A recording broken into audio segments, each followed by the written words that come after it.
Bismillahirrahmanirrahim. Assalamualaikum warahmatullahi wabarakatuh. Puji syukur alhamdulillah pada kesempatan kali ini mari kita tingkatkan pada Allah Subhanahu wa taala yang telah memberikan banyak sekali nikmat yang begitu besarnya dan luar biasanya, sehingga masih bisa kita rasakan nikmat-nikmat itu, baik berupa nikmat iman, Islam, dan kesehatan dan kesempatan.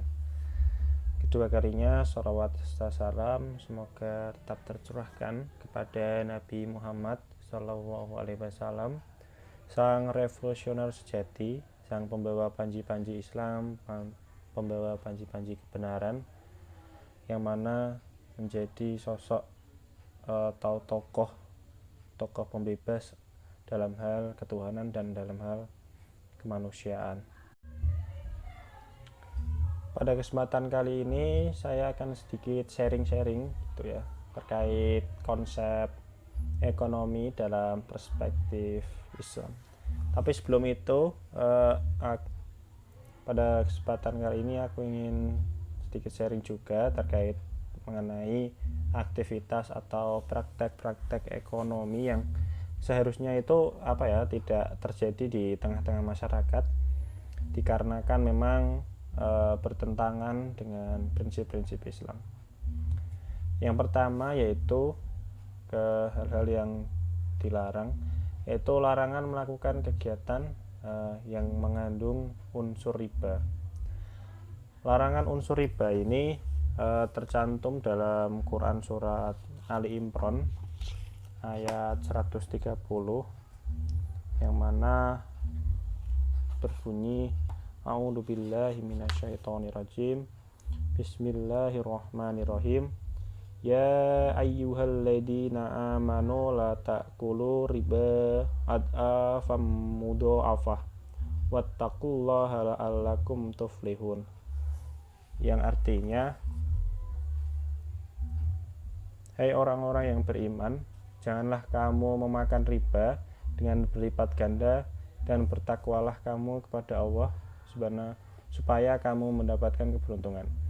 Dalam ayat ini sangat jelas dan tegas gitu ya, Allah itu memerintahkan kepada orang-orang yang beriman agar menjauhi berbagai jenis praktik riba. Salah satu contoh ribanya adalah memberikan hutang dengan meminta lebih atau bunga kepada orang lain saat membayar hutangnya. Hukumnya riba adalah haram. Yang kedua itu larangan menggunakan cara yang batil atau salah. Larangan ini tercantum dalam Quran surat Nisa ayat 29 yang berbunyi A'udzubillahi minasyaitonirrajim. Bismillahirrahmanirrahim. Ya ayyuhalladzina amanu la ta'kulu amwalakum bainakum bil batili illa an takuna tijaratan antara minkum wala taqtulu anfusakum innallaha kana bikum rahimah. Yang artinya, hei orang-orang yang beriman, janganlah kamu saling memakan harta samamu dengan jalan yang batil, kecuali dengan jalan perniagaan yang berlaku dengan suka sama suka di antara kamu. Dan janganlah kamu membunuh dirimu, sesungguhnya Allah adalah Maha Penyayang kepadamu. Dalam ayat tersebut dijelaskan bahwa memang bagi siapa saja orang-orang yang beriman ingin memperoleh harta, maka harus dilakukan emang atas dasar saling menguntungkan gitu ya, bukan malah satu rugi satu untung. Pelaksanaan yang sesuai syariat Islam tidak akan menimbulkan kerugian kepada pihak-pihak lain, sehingga terciptanya kerukunan antar sesama pun karena adanya unsur saling tolong menolong dan membantu dengan sesama lainnya tanpa ada unsur paksaan. Kehidupan masyarakat pun akan lebih damai, adil, dan sejahtera. Yang ketiga yaitu larangan menggunakan cara yang zalim. Hal ini tercantum dalam hadis yang dikutip dari Abu Hurairah radhiyallahu yang diambil dari sabda Rasulullah SAW. Tersebut mengandung larangan agar sesama hamba Allah tidak saling mendengki,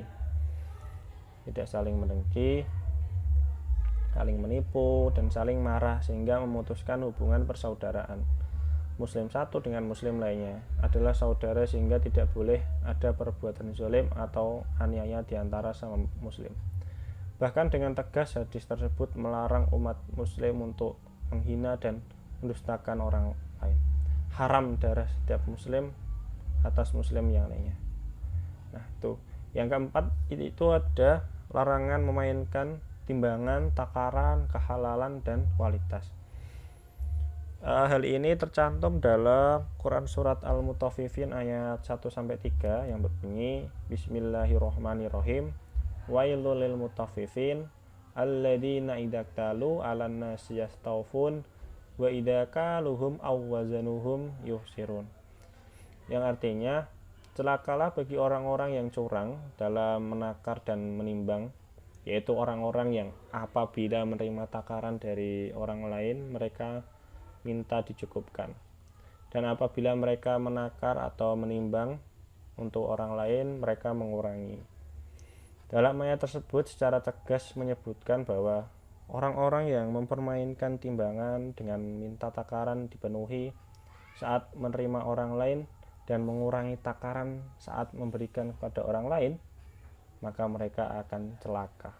Ayat ini sekaligus merupakan sebuah ancaman bagi kita sebagai umat Islam agar tidak melakukan sebuah kecurangan dalam proses perniagaan atau jual beli. Yang kelima yaitu adanya larangan bermain judi atau berspekulasi. Larangan jual beli goror atau spekulasi ini juga dilarang dengan jelas bagaimana yang diikuti dari Abu Hurairah radhiyallahu dalam hadis Muslim, Tirmizi, Nasa, Abi Daud, Ahmad dan Ibnu Majah. Hadis tersebut secara tegas berbunyi Nabi melarang jual beli spekulasi atau goror. Selanjutnya yaitu adanya larangan melakukan transaksi barang-barang yang haram. Nah, dalam larangan transaksi yang haram ini dari Aisyah, ia berkata ketika turun akhir surat Al-Baqarah, Nabi membacakannya pada sahabat di masjid, kemudian mengharamkan perdagangan khamr, sebagaimana dikutip dari Aisyah radhiyallahu dalam hadis Muslim, Ahmad, Nasai dan Abi Daud disebutkan bahwa Nabi membacakan ayat terakhir surat Al-Baqarah dan mengumumkan kepada para sahabat di masjid bahwa perdagangan khamr adalah haram hukumnya. Mengetahui ayat-ayat dan hadis tersebut secara tegas mengatur tentang aturan Islam terkait muamalah dan hal-hal lainnya. Selanjutnya yaitu poin kedua, yang mana saya akan sedikit sharing terkait tentang perilaku-perilaku atau kebiasaan-kebiasaan masyarakat yang sering dilakukan ketika pada bulan Ramadan gitu yang dilarang. Memang pada bulan Ramadan menjalankan ibadah puasa memang diwajibkan untuk setiap muslim yang telah mampu dan memenuhi syarat.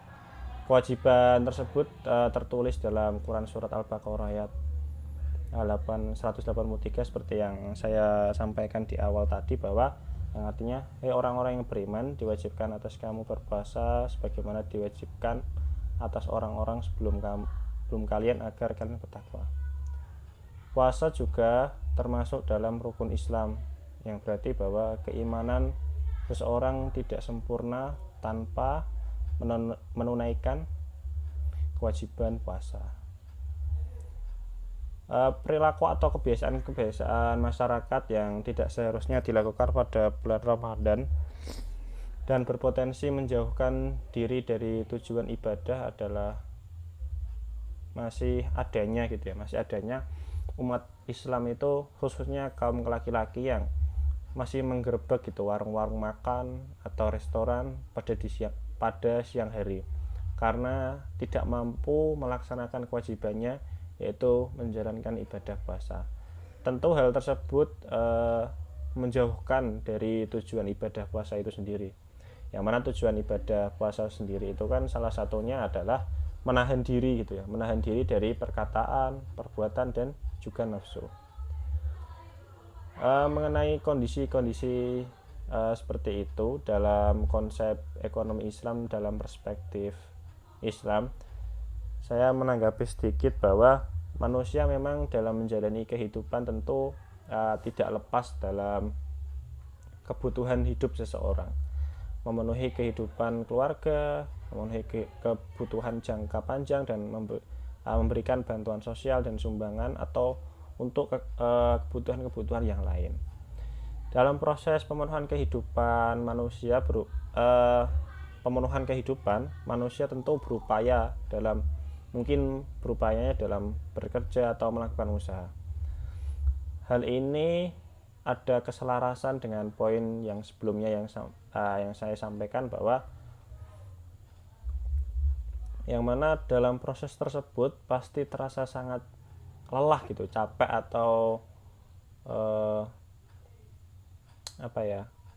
capek lah, apalagi dilakukan pada bulan Ramadan, harus menahan lapar dan dahaga untuk menjalankan ibadah puasa. Apalagi apabila tidak mampu menahannya, terkadang kan pada datang ke warung yang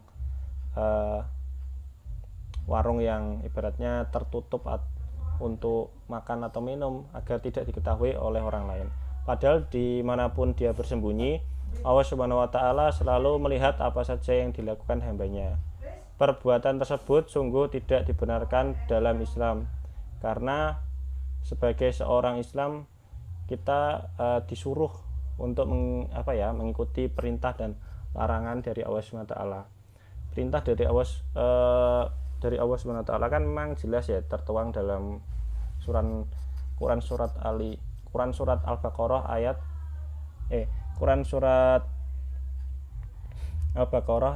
183, yaitu yang artinya, hai orang-orang yang beriman, diwajibkan atas kamu berpuasa sebagaimana diwajibkan atas orang-orang sebelum kamu,